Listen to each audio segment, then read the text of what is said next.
What are you wanting to do, Shay? Just when you say hi, welcome back, I'm going to start smiling. Smiling already.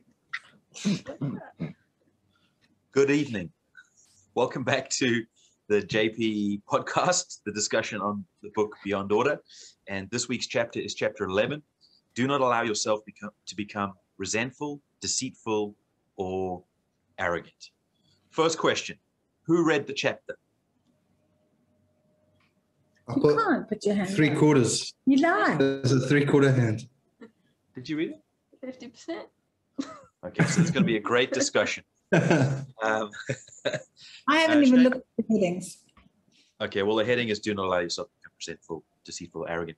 Seamus was saying before we started recording that the whole time he was reading this, he was thinking of Jordon, and I was thinking the same thing too, because we've had many discussions along these lines.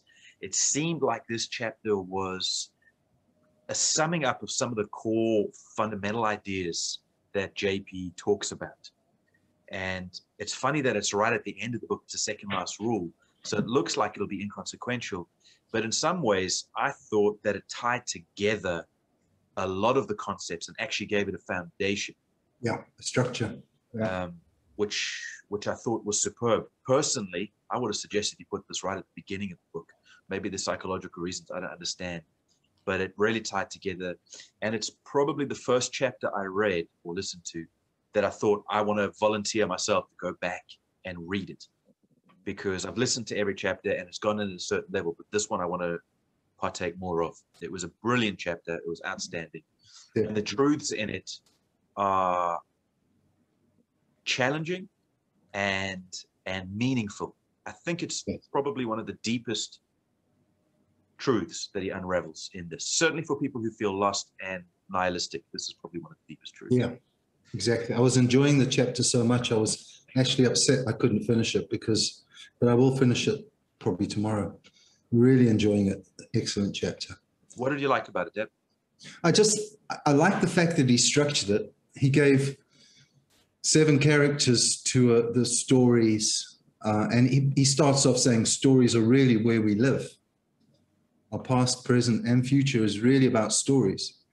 You never get a kid saying, Dad, tell me the next line of the periodic table. It's like, Dad, tell me a story. And you can tell the same story 20 times if you tell it well. Because in stories is truth. It's where we live. No matter which way that story comes, we can identify with certain characters.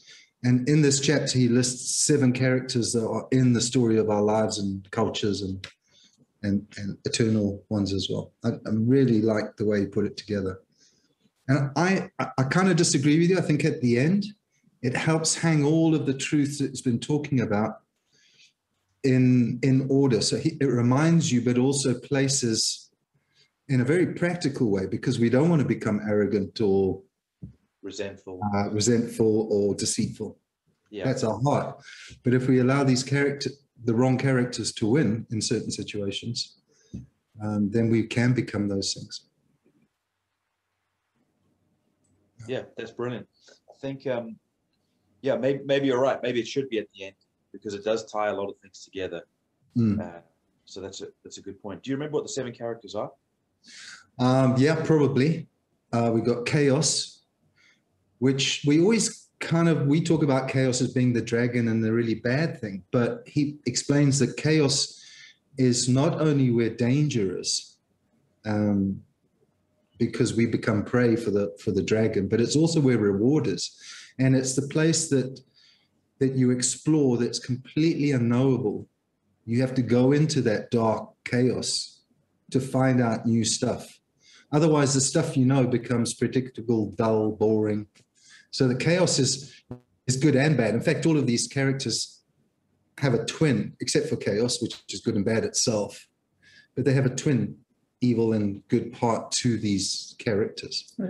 There was a benevolent queen or fairy or goddess versus a witch. Maleficent. Yeah. The wicked stepmother who wants to keep Prince, or in Sleeping Beauty, wants to keep Prince Philip at home in the castle, not allow him to grow up and escape and go into chaos and find adventure. That's to do with nature, I think.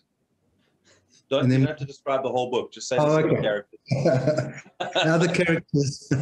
The other characters were a tyrannical authority versus a benevolent king, which can be good and bad on both. Somewhere in the middle is probably better. And the other two I forget off the top of my head. I'll kick myself when you tell me.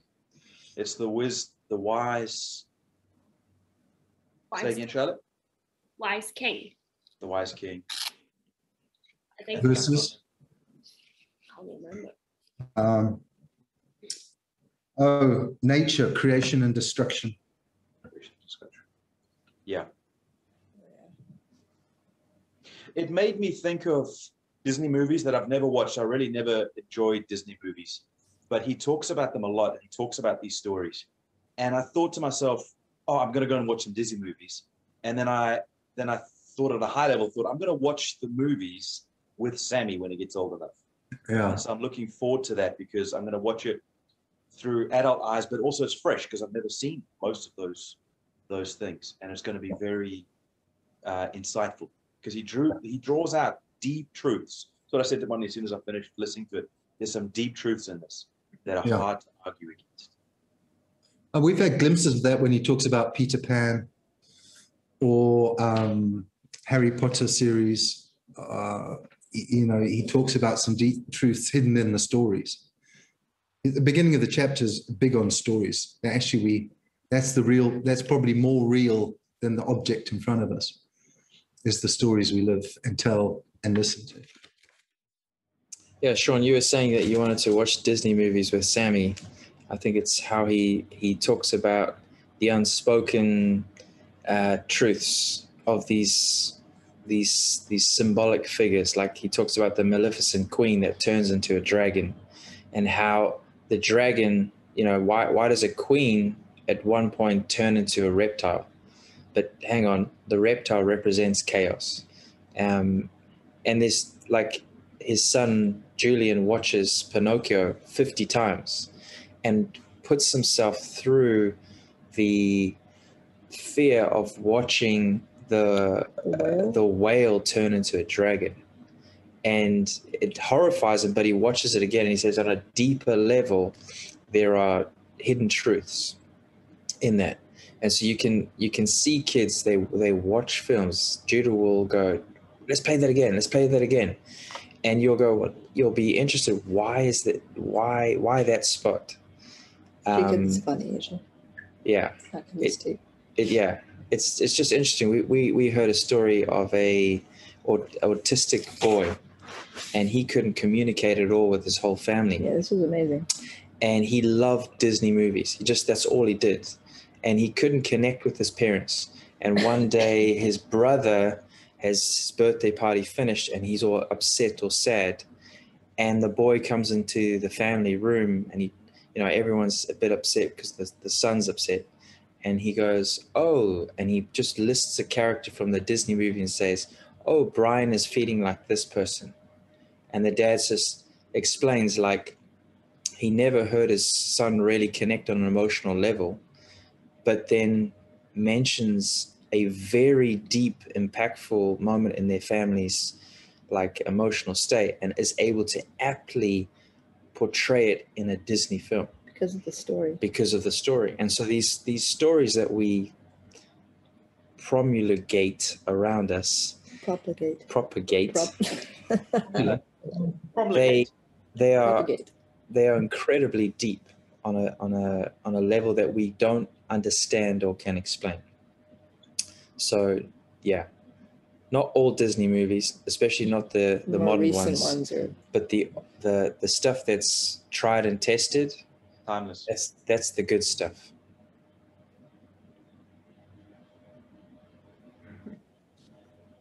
What did you think, Jay?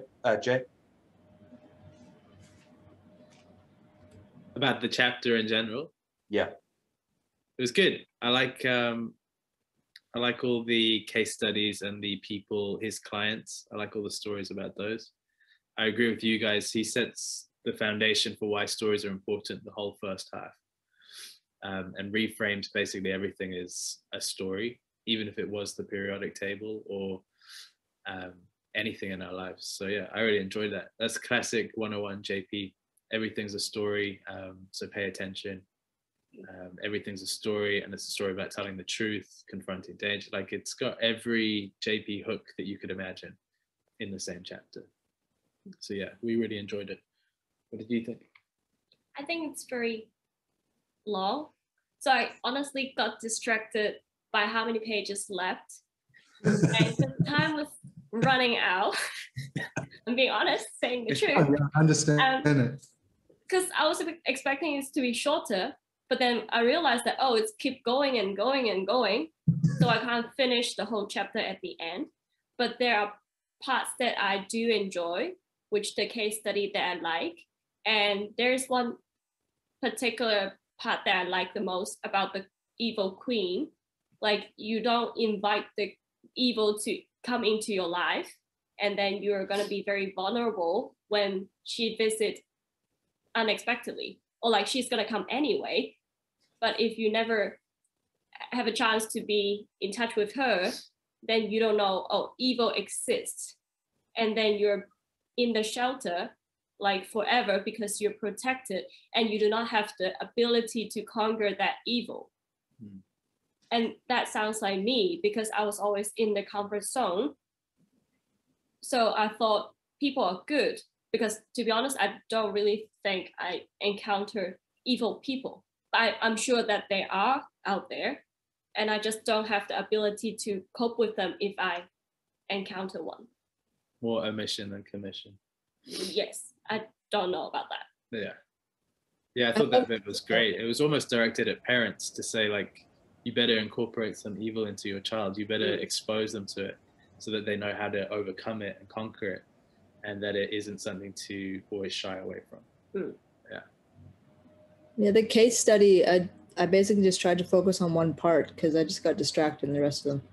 But on the case study about the young girl that had all these all these fears, which she kind of framed as ideals, like she was vegan and she's afraid of going into the supermarket because she thinks that the meat aisle is so violent, and it's basically someone that's never, like Charlotte said, never been exposed to any form of like evil, and she thinks that this is such a big deal that there's like, cut up animals in the supermarket, and then she has this dream, and it's like such a trippy, I'm convinced because she was on psych meds, she was having really trippy dreams. But that dwarf comes to her and says that you need to go and work in a slaughterhouse. And this is like her like nightmare, because she's a vegan.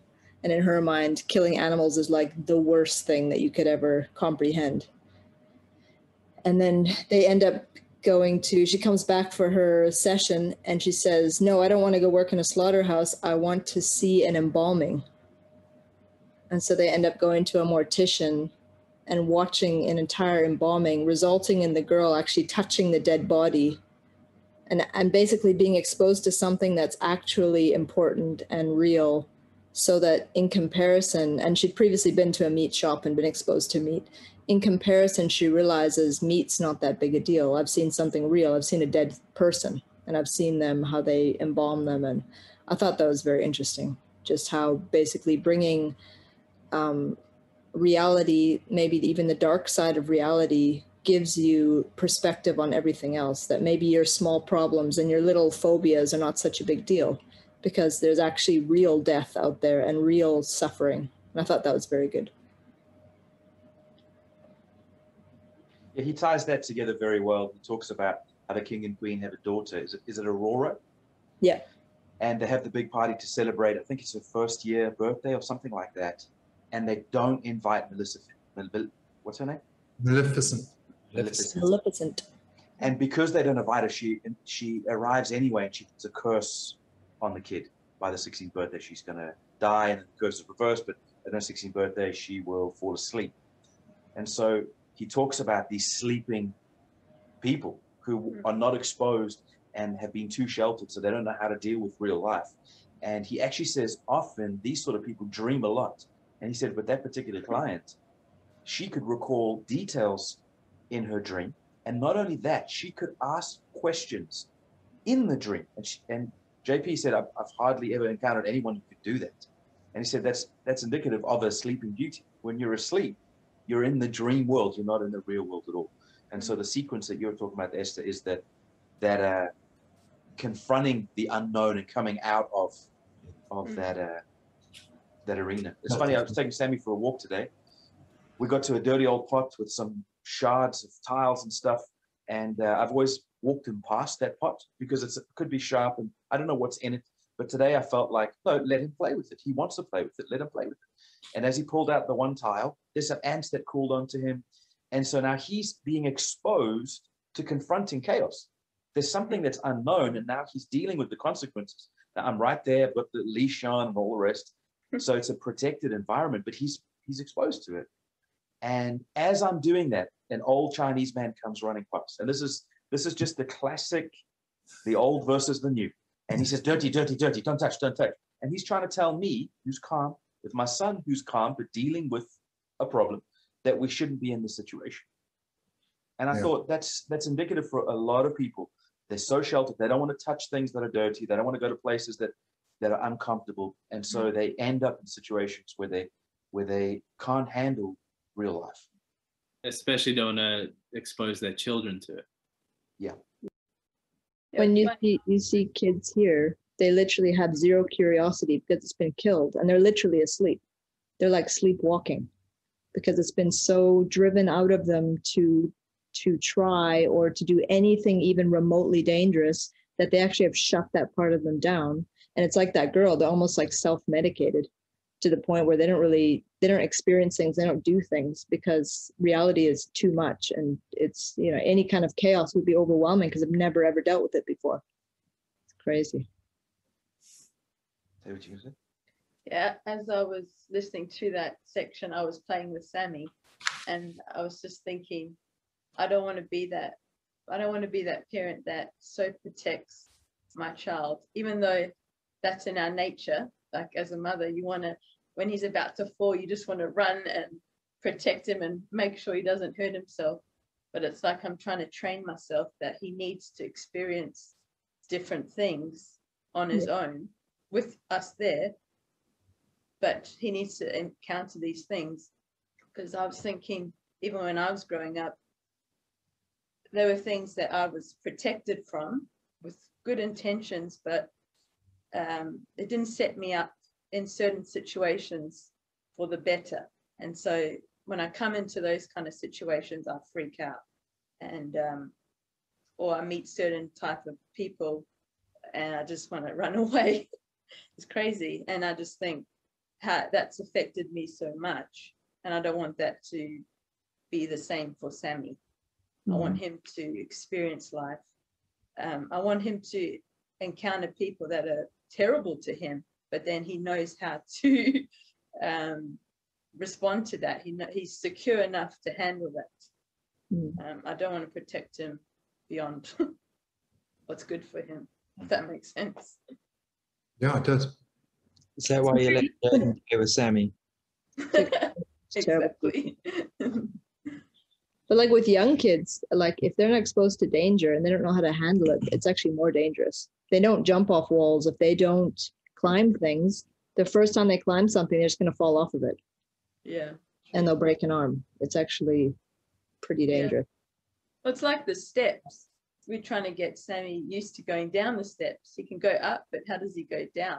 Because I get these random visions of bad situations. I'm tripping down the steps with him, or he runs off, and I just think, oh, that would be so terrible. So it's like, let's take him into those situations, train him how to handle it, and then he's going to be fine, hopefully.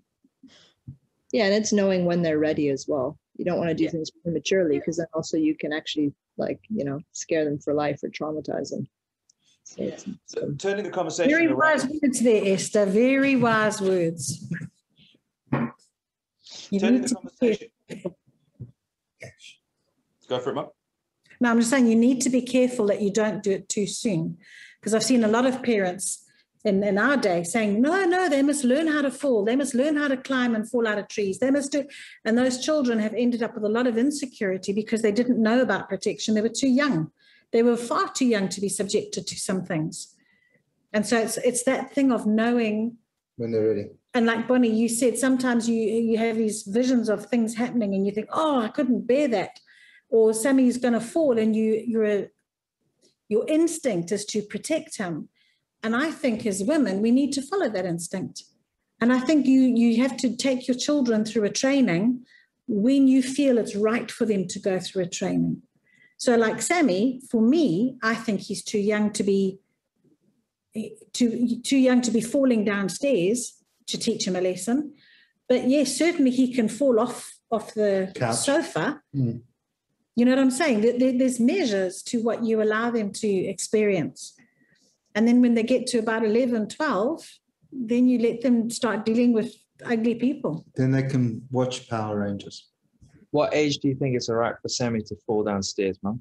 That's a loaded question. Really? Like push him. Can I just say one thing about that whole thing about Jordon Peterson talks about the brain, and he says 50% of the brain is to do with surviving, right? And then the other 50%, the hypothalamus, which is the most important part, is to do with exploring. And I found it fascinating because when you play out the overprotectionism that is in this culture, you will see that kids lose that gravitation towards curiosity and exploration. Okay. And when that plays out, we've had kids who get to 18 years old and they've just followed the system, and it's been cut out of them what to do next. So you'll say, what do you want to do with your life? And they have no idea. They could be top bottom students. They have just given up because they just keep swallowing the slow killing poison of just do what I'm told. And that's why whenever we approach kids with our courses or subjects or anything, we're trying to break out of them that dirty, not clean, all that kind of like culture that ingrains them with no curiosity. And we're trying to get them to experience something that's different, new. Like, Dad, when you teach math, you approach it a different way than they always say, I've never learned maths. I had one kid come up to me, Dad, 3 weeks ago, Harry. He's now a teacher at ESF school. And he said, I had so many math tutors. None of them got through to me except for your dad. Harry? To say, send him my love. So that's me sending his love. But just being able to take them to another place and trying to reignite that passion for curiosity, I think is exploration about. The whole school system across the world is set up with just information overload and not actually exploring and discovering. They try and rectify it, but the teacher basically has to get them through exams. So you kind of guided into this narrow, I'll tell you how to pass an exam. And teachers are encouraged to, especially science teachers, let them find out for themselves, but you really don't have time in the system to let them find out for themselves if there's an exam looming. So the whole thing is a bit skewed. Okay. Turning the conversation from education and kids to ourselves.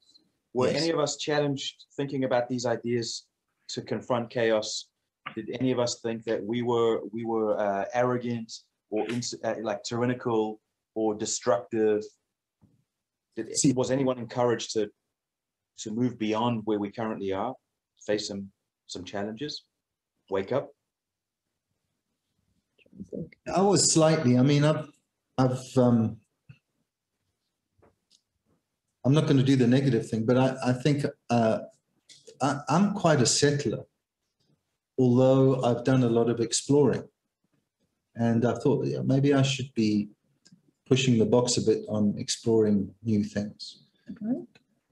I do it in a small measure. I'm always thinking of new experiments to do for science and different ways of presenting things. but maybe something a bit grander, a bit more out there, a bit more chaotic.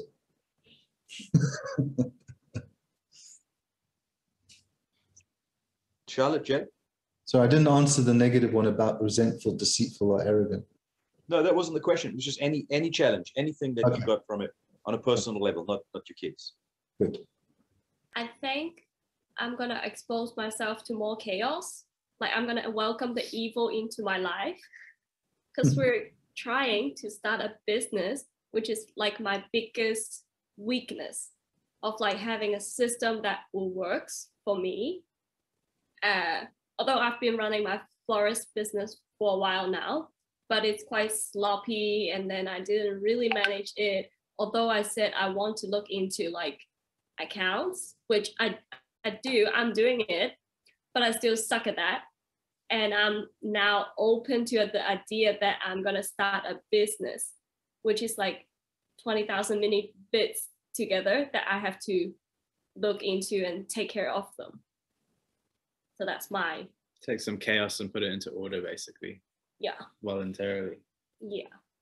I don't have anything specific, but it reminded me to be observant and watchful daily. Because that's how resentment works. It doesn't just happen overnight. It seeps in. It's quite sinister. So like the girl, Sleeping Beauty, he calls her, that didn't happen overnight. That was how she was raised and what she let continue to happen until she confronted it.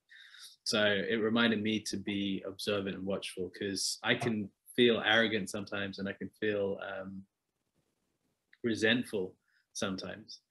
And this is reminding me to question that and see where it's come from, where it stemmed from, to actually hit it at the root instead of just daily dealing with it. That's good. Shay, Esther? Thought it was, for me, it was a very healthy framework to look at how things can spin out of control and seeing the root cause of that. I don't think personally I felt like, oh, I need to adjust anything, but I was constantly imagining myself in a being the, what do you call him, a psychologist, analyzing how people spin out of control. And I was fascinated by the career and looking at how he breaks down. You get someone coming in, an absolute wreck of chaos, and how he breaks it into little patterns and how he slowly gives these spoonfuls of medicine of just getting them to go at their own pace of being able to unravel the story. And I felt that I just saw myself in that seat. Well, I saw Jordon in that seat, and I thought it was fascinating because you do come across people from time to time, and you think, how the heck did they get there? And there's got to be a story that unravels to get them to that place. So it's also good to never judge, because at some point they were a kid, at some point they were a blank canvas, and they got to that place. That's a healthy framework to look at, because sometimes as Christians we like to over spiritualize things and think, oh, that's something, but actually sometimes there can be some real stuff that people need to work through. So thought it was a healthy framework. Sorry, I want to add that one thing because I have a different takeaway from that point of view. You said for sometimes you got to be not judging people for why they're in that situation. But when JP talks about that point, what I take away is you've got to really be honest and realize that why did you get yourself into that situation? Because he said part of it, it's like natural, like bad things that happen, but part of it, it's because you did something and led to that result that happens. You got to judge yourself. Yes. Yeah, absolutely. I would probably say my judgment is quite shallow. I would just say, oh, that person's an idiot, or they did something stupid. I would just do it at face value. Why are they doing that? But now I probably, like, he very much decides how much is it of their, because they're going to have some parts that they're responsible, and how much are they going to have to go back and look at things. and reevaluate. I don't like your answer because you're talking from yourself watching others, and I think you should be looking at yourself. Not that there's any problems that I'm thinking of, but when I was reading it, I was tempted to think about other people. And then I thought, no, I've got to take this so personally, because we've all got opportunity for resentment, for arrogance and deceit. And the deceit that I took out of it was a deceit for self. It wasn't really trying to deceive others, although he mentioned that. What I was fearful when I was reading it was, oh, I could be self-deceived. I could think that I deserve this victimhood, or I deserve this. I mean, I don't deserve this victimhood, and it's unfair. And then you revel in that, and you make other people pay, and then you actually solidify your situation. So I know what you're saying, and I agree with you. But I think it's a dangerous thing to read a chapter like that and apply it to others. I think you got to look at you and go, where am I in this? Am I self-deceived? Am I resentful? Am I arrogant? Because I think it's like the vaccine. You take a little bit of vaccine and it inoculates you to the real truth. And people often, and I'm not saying this about you. I know you're not like that, but I'm just being honest with my answer. What I thought about your answer is because it's so easy to judge other people. And I was tempted. Basically the whole time I was thinking about everyone else. And halfway through, I was like, oh, I can't do that. This is, he's talking about me. He can't. And then he said, and the evil's in you, and you've got the capacity for this evil. It's like, oh, okay. This is one of the highest forms of deceit, is you get knowledgeable about everyone else. And we've got to look at the framework for ourselves. Because when someone's deceived, it's so hard to get through to them. It's basically impossible. Yeah. I don't think it'd be easy for you to be resentful of me. You have to deal with me every day. We're all resentful of you, Esther. Not as much as I am. Like today, we spent the entire day apart purely because he's like, I can't, yesterday you annoyed me. I can't handle it. We're going to have a day apart. And I was like, fantastic. So nice. Wonderful. So, do you ever feel resentful? I wasn't resentful. I was keeping the peace. Is that how you keep it? You know, other men will just go fishing or playing golf, right? They just take a break. Today is my break. No, I just wonder if that ever makes you resentful. Is that how you keep from being resentful? No, I think it's healthy to have a bit of distance. I do too. I'm saying though, is that how you keep? There's a difference to just want a break and being resentful. Yes. I don't resent. Yeah. Yeah. I wouldn't say you're a resentful person. No. You're quite good because you'll just say to me. On your point, Sean, I think I naturally, when he's bringing out issues that are extreme, right? Whenever he brings out his client, he's getting an extreme client and making a huge thing. And I know what you're saying. When I'm reading those accounts, I'm looking at the extremities of that. When he's going into the account of explaining how people get there, then I can apply that to myself, because then you're going at the source. But when you're looking at the streams, I'm fascinated by how he deals with those extremes, because I'm going, I don't know, I can't do that. If someone comes to me and says, I can't walk through a supermarket because I see death, I don't have a mature answer for that. But the way he breaks that down fascinates me. That's what I say. When it comes to me personally, I think the framework itself helps me to understand the source of where all those things come from. And that's helpful. Yeah. Yeah, I think it's very good for self, just to kind of check yourself. Because because this stuff all comes from upbringing. So like I grew up with a lot of ideals, like marriage should be this way, Christianity should be this way. And so then it's easy to be arrogant if someone does it differently, or if you think it's wrong for whatever reason. And I'm like, personally, I'm getting better and better at just watching myself, watching my reactions, and then asking myself, why do you react like that? Instead of in the past, I would have just been like, no, I'm right. That person's stupid, or that person's just wrong. So for me, it's just another like reminder of just watch yourself. But I'm already in that process. Like I'm very aware that my reactions can be dysfunctional, or my, if you're whatever, aggressive or just reactive. Or his daughter Michaela just had a good podcast about attachment. She talks to like a psychiatrist. No, he's not a psychiatrist, but anyways, something along that line, a therapist of some kind, and talking about how all the different kinds of familial attachments and how they affect people. It's a similar thing, you know, with how there's dysfunction in relationships. It all comes back to when you're young and how you attach to parents and how parents treated you, and very interesting. Similar stuff.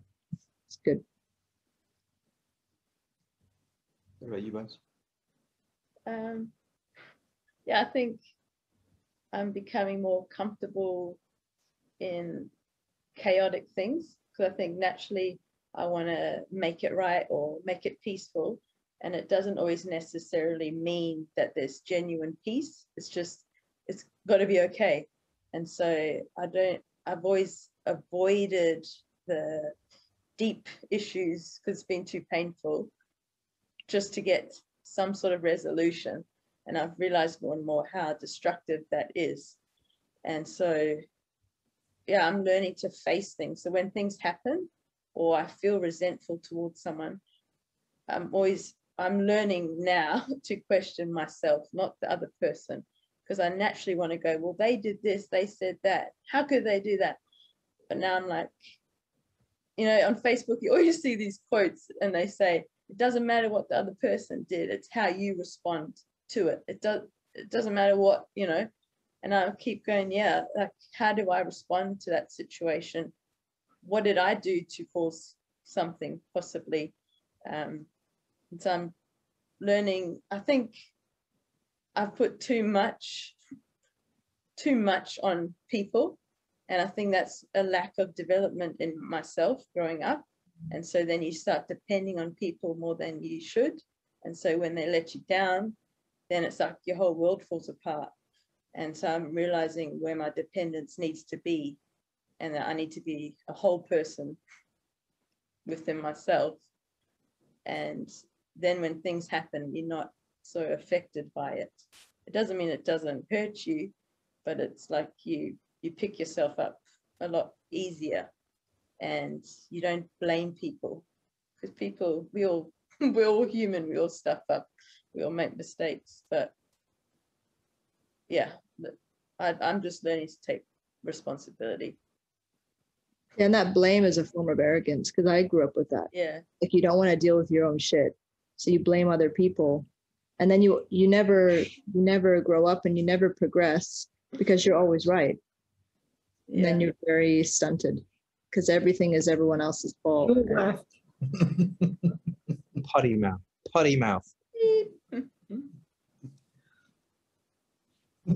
I'd never swear on a podcast, just saying. Mom, I know you didn't read it, but we started with Dad and went all the way around. What's your thoughts on just listening to us talk about it? It makes me want to go and read it now. When I read the title, when we first sat down, I thought resentful. I struggle with resentment. I struggle a lot with resentment because I think I've got a lot to be resentful about. Thank you. But I think that could also be a form of arrogance, couldn't it? Where you just think, oh, you know, sometimes you just feel hard done by. And that makes me angry. It makes me, and I think it's resentment, actually. It's not anger, it's resentment. But I don't think in other aspects I'm arrogant, and I'm not deceitful. I'm too straight up to be deceitful. You know what I'm thinking when you just look at me. I think, anyway.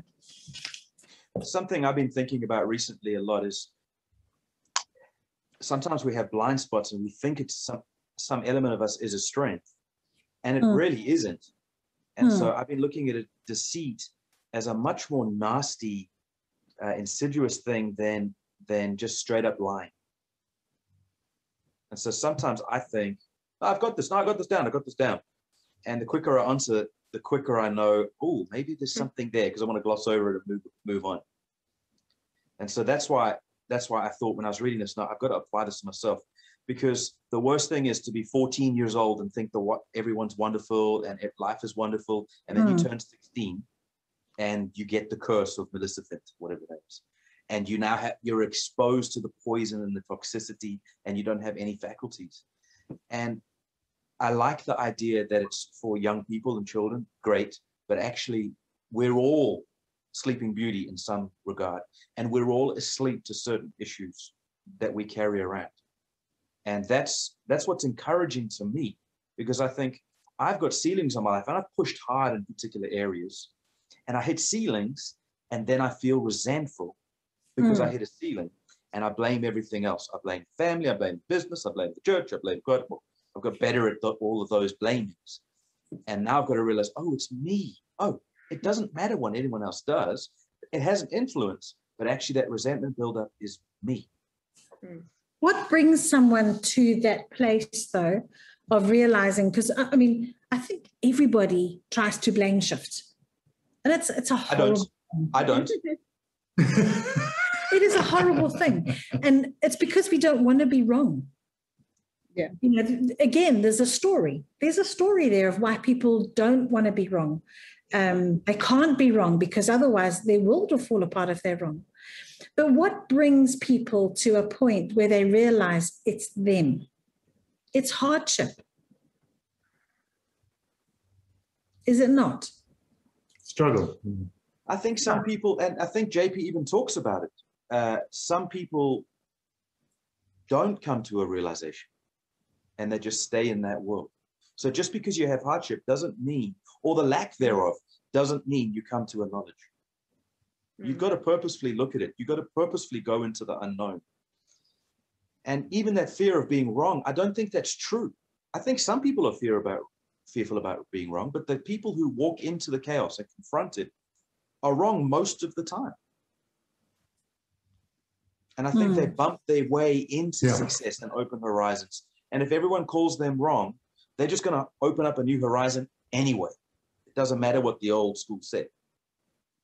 So I don't know. I'm not saying I know for certainty, but I think there is a purposeful willingness at some level to ignore and put to one side and blame and not confront certain things.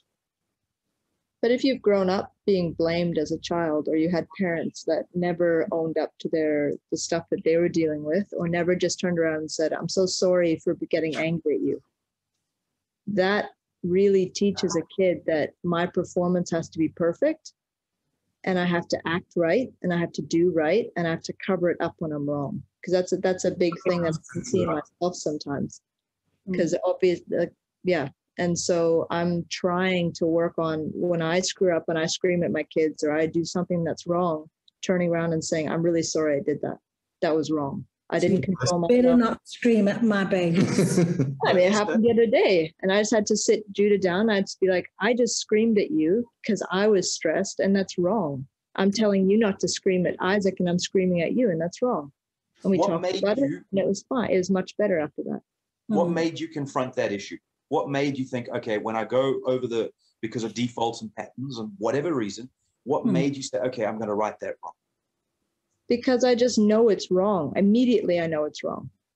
I know that I know that I know when I lose my self-control, I've been saying to him, don't scream, calm down, be quiet, all this stuff. And I turn around and blow it. I just know instantly I'm wrong. That's the Holy Spirit. And it's also because I want to live in the truth. And I've surrendered to that. I've said, I want to be held accountable. So like nobody has to tell me that in the moment, because I've said that's like God and me have made a deal. And so I know immediately when that's wrong. But that's a pursuit. I think like Jordon Peterson says, that's a pursuit of truth. If you want to know what is true and you want to live by the truth, then that stuff matters. You want to live truly and live honestly. I think that stuff. I don't agree with you. Sure.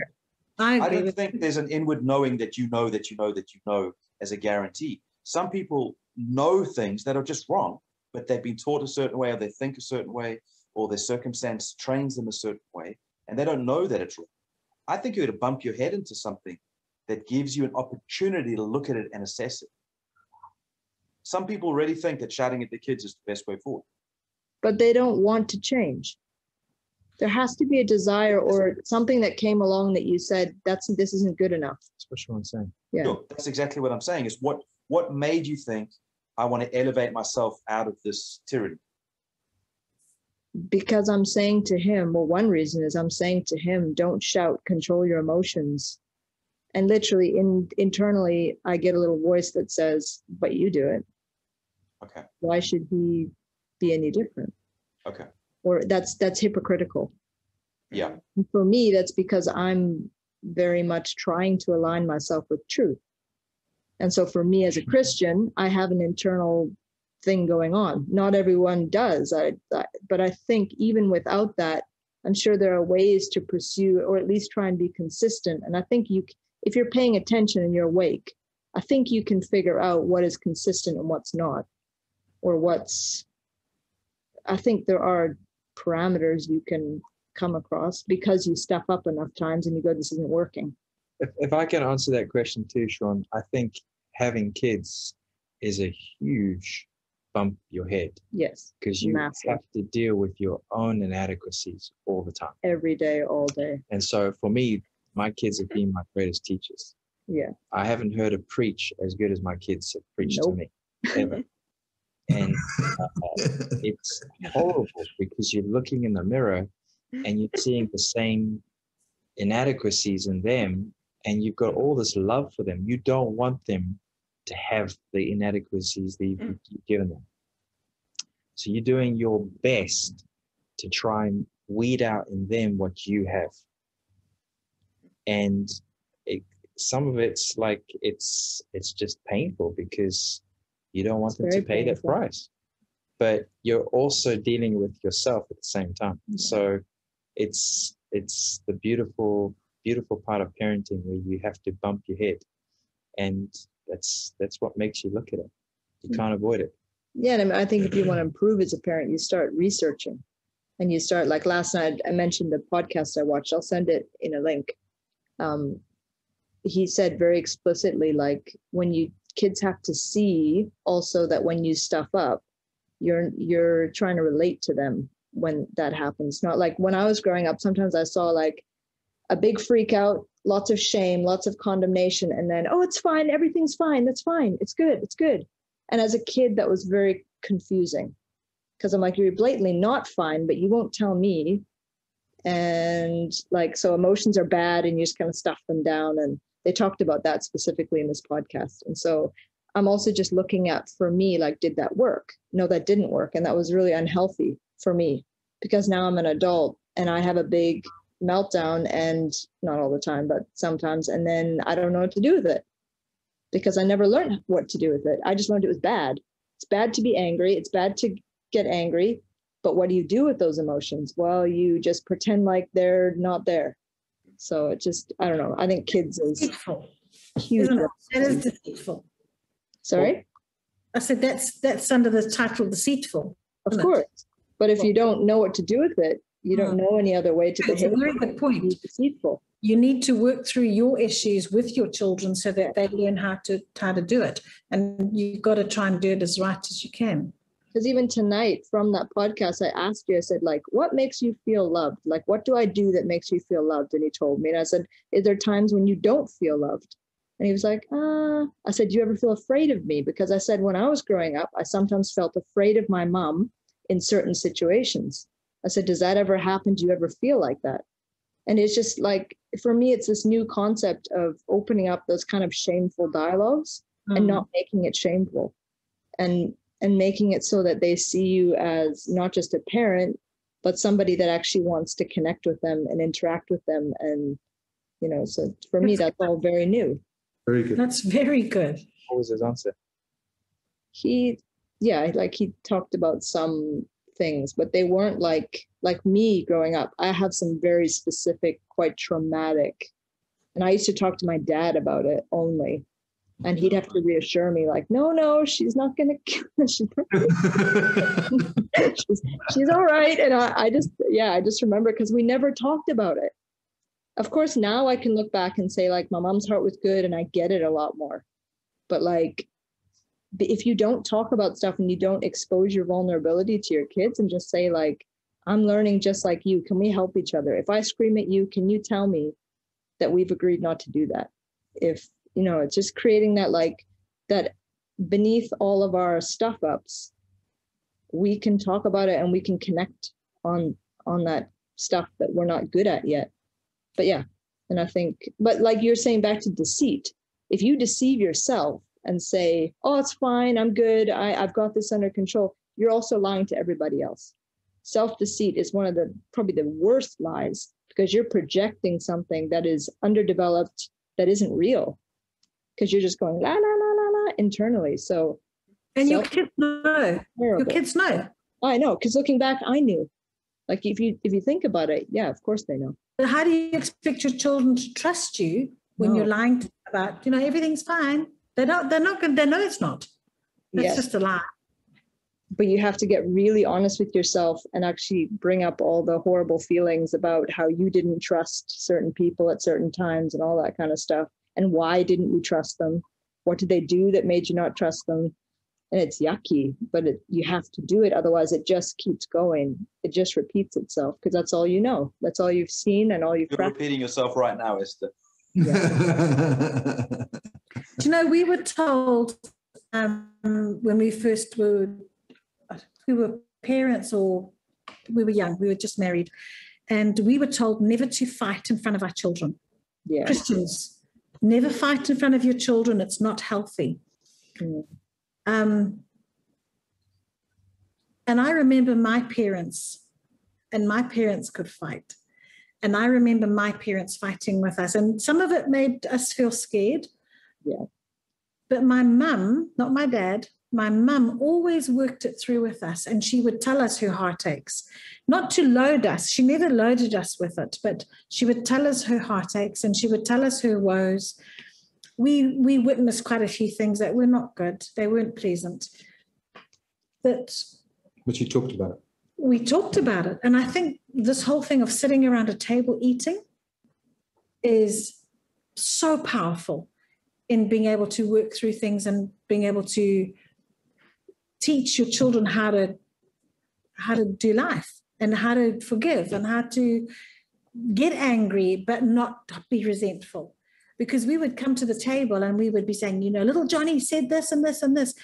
And my folks would get us to laugh. They would get us to, they'd give us also, my mother had a saying, she used to say, shall I bake the jaws off them? I'll come there and I'll bake the jaws off them. And we'd say, no, we'll sort it out. And so we always knew we had their backing, and we always knew they were for us, but they also showed us how to laugh things off and how to go back with comments that could repel the ugly. And that all happened at the table. It was a very powerful thing. Mm.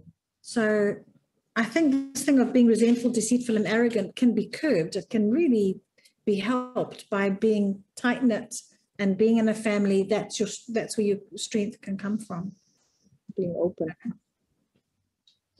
Jade and Charlotte, any closing thoughts? I thought about all of that stuff in terms of an individual rather than as a parent, obviously, because I'm not one. It's interesting. It makes me think of like an addict, which I identify as quite often, addictive personality.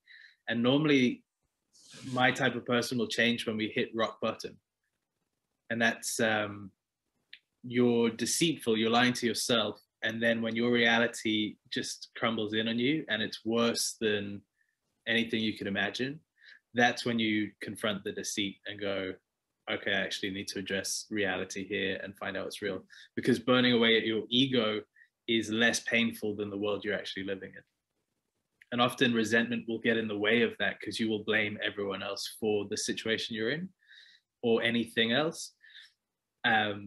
But that rock bottom moment that addicts talk about is the reckoning. It's the realization of all those things. And you get over, mommy did this to me, or my brother didn't give me that, or whatever it is. And you actually go, I need to do something, because if I don't, I'm in a crap situation anyway. So no one else is going to fix this. So I see it from that perspective, more kind of classical. Yeah, that's my final thought. Charlotte? I think Nikki asked a question earlier, said, why the hell that person get to that point that he or she cannot be wrong? Like, why is that? And in my head, I'm not a parent, but I don't know if it is something to do with unconditional love. Like, if you're not right and then you didn't get the love or recognition, so that you have to defend whatever you say, it have to be right. I'm not sure what I'm saying, but it's just a thought. I don't know. And that's my fault. Thank you. Any closing thoughts from anyone else? Shay, Esther, Mom, Dad? As Jordon was talking, I was thinking about the parable that Jesus told about the prodigal son, the wasteful son. It's that perfect sort of addict story, isn't it? And the fact that he was arrogant, I deserve my inheritance now. He kind of deceived himself that he was better off without his family and living the high life. Probably resentful that he wasn't the older brother. I don't know what was going on in his head. And he hit the rock bottom, like Jordon was saying about addictive personalities. And thankfully, he did come to his senses, where he humbled himself and said, even if I'm a servant. I mean, that is like the stories that Peterson talks about that hold eternal truth that are a lot deeper than just the words you say, that there is so much essence of truth in those fairly simple stories, but there's so much depth to them. Yeah, Jesus's parables are amazing stories because they're not necessarily real life stories. He's talking about some farmer sowing seed or some, person with a plank in his eye trying to tell someone, oh, you got a splinter in yours. They're fairly simple parables, but they hold such deep truths. Yeah. I just had a thought now as Dad's talking about the prodigal son. That father stood on that balcony waiting for his son to come home and to love him and covered him with his cloak and all the rest. He was obviously a good dad. He did the right thing. But the older son had a lot of resentment. Yep. And the younger son was arrogant. So can you say that a father who's so loving, was it his fault that those kids turned out with those attitudes? Or was it their choices? I blame the mother. Notice how the middle son is not mentioned because he's just right. Perfect. Yeah, Just perfect. right in the middle. I think he was the pigs. He was in the pigsty. He was one of the prostitutes. Well, That dad let his kids out into the world. He didn't protect them. Let him go. He's a good dad. That's great. It's a good podcast, guys. I think that's enough content for one night. Last chapter next week, and we're looking forward to Suffering. it. Yay. Suffering. Thanks, everyone. We'll see you later. Cheers, Bye. man. Bye. Why'd you lie at the end of the podcast?